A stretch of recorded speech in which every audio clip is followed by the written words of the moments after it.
জয় মাতা দি দর্শক বন্ধু, আমি সঞ্জয় কাপুর কলকাতা পশ্চিম বাংলা থেকে আপনাদের সেবায় হাজির। হ্যাঁ দর্শক বন্ধু, জ্যোতিষ শাস্ত্র আজকের শাস্ত্র নয়, 4000-5000 বছর পুরনো শাস্ত্র, যুগ যুগান্তর ধরে চলে আসছে। শুধু আমরাই নয়, আমাদের দেবী দেবতারাও কিন্তু এই শাস্ত্র মেনে জীবন কাটিয়েছে। যখন ধরতিতে এসছিল, যখন দুনিয়াতে এসছিল, তারাও তারাও তাবিজ কবজ পড়েছে, তারা হোম যজ্ঞ করিয়েছে। হ্যাঁ দর্শক, কেন বলে না গ্রহ কাউকে ছাড়ে না, স্বয়ং বিষ্ণুকে ছাড়েনি, তা আমরা কোথাকার? গ্রহ কাউকে ছাড়ে না দর্শক। হঠাৎ করে দেখি মানুষ, একটা সুস্থ মানুষ অসুস্থ হয়ে গেল, রোগে একেবারে জর্জরিত। সে বুঝতেই পারল না, দিব্যি ভালো ছিল, এতগুলো রোগ ধরা পড়ে গেল।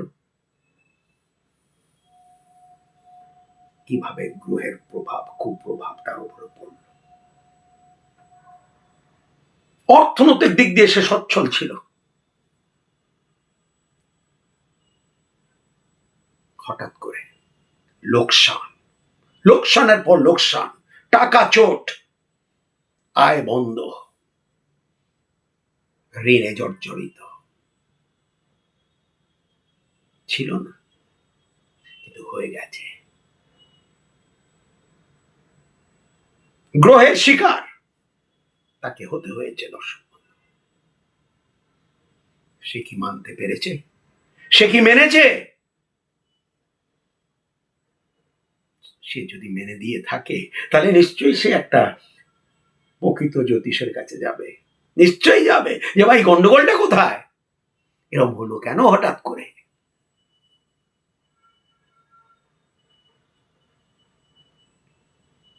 ব্যবসা যখন রমরমে চলছিল, হঠাৎ করে সে ব্যবসাটা বসে গেল, আবার কি করে? এটা হলোই বা কি করে? কি ভুল করলাম আমি?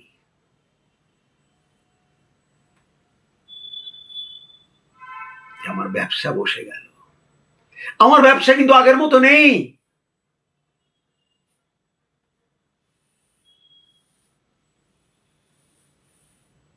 এই কিছুদিন আগে সঞ্জয়, আমি বছরে 35 লাখ টাকা প্যাকেজে চাকরি করতাম, কিন্তু আজকে আমি বেকার। অনেক ঘটনা আছে।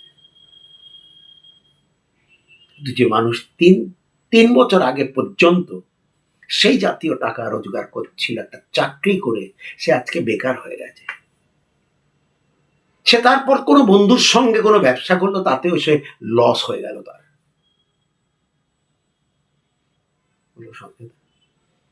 অভাব কাকে বলে আগে জানতাম না, ইদানিং কিন্তু ভুগতে হচ্ছে। অবশ্যই তাকে দেখেই বলে দিলাম, তোমার তো 7.5। শনি মাথার উপরে বসে আছে, কাহাওয়াত আছে, কিন্তু শনি সত্যিকারে তোমার মাথার উপরে বসে আছে। তার মীন রাশি ছিল।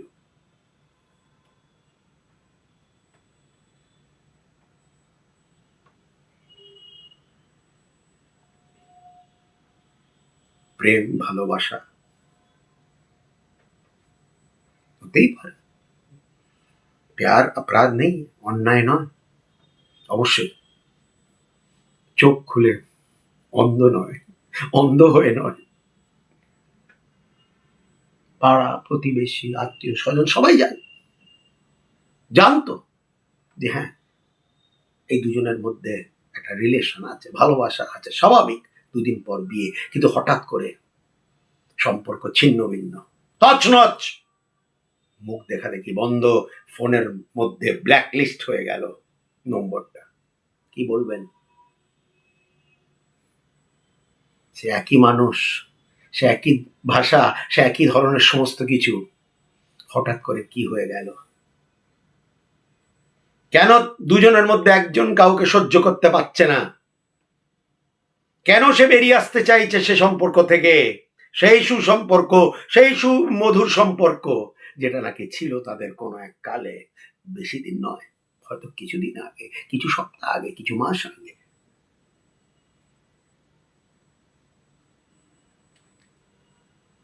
মানুষ অগ্নিকে সাক্ষী করে বিয়ে করে, সমাজের সামনে লাখ লাখ টাকা খরচা করে। সে কোনোদিন ভাবে না যে কোন একদিন তাকে কাঠগড়ায় দাঁড়াতে হবে। আশ্চর্য, ভাবতে পারে তাকে কাঠগড়ায় দাঁড়াতে হবে? সে যদি সেটা জানতো, আদৌ কি সে বিয়ে করত? প্রশ্ন চিহ্ন।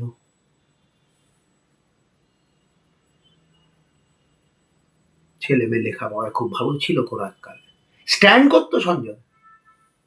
হঠাৎ কি যে হয়ে গেল, আর বইয়ের দিকে তার তাকাতেই ইচ্ছে করছে না। বুদ্ধি আছে,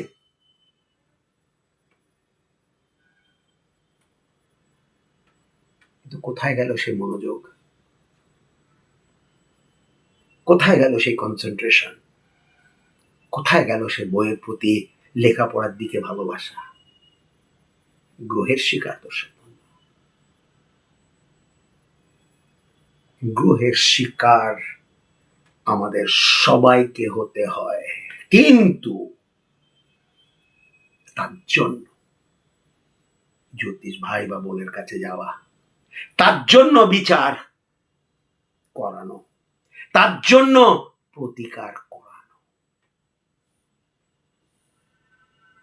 বারবার তো বলি, বৃষ্টিকে কেউ আটকাতে পারবে না, কিন্তু অন্তত একটা ছাতা হাতে আপনাকে প্রদান করতে পারবে। সেটাই জ্যোতিষশাস্ত্র। আর অন্ধকারী জীবনে আপনাকে সেই জ্যোতি আপনার হাতে ধরিয়ে দেবে, যাতে আপনি বেরিয়ে যেতে পারেন সেই অন্ধকারের মধ্যে মধ্যে থেকে।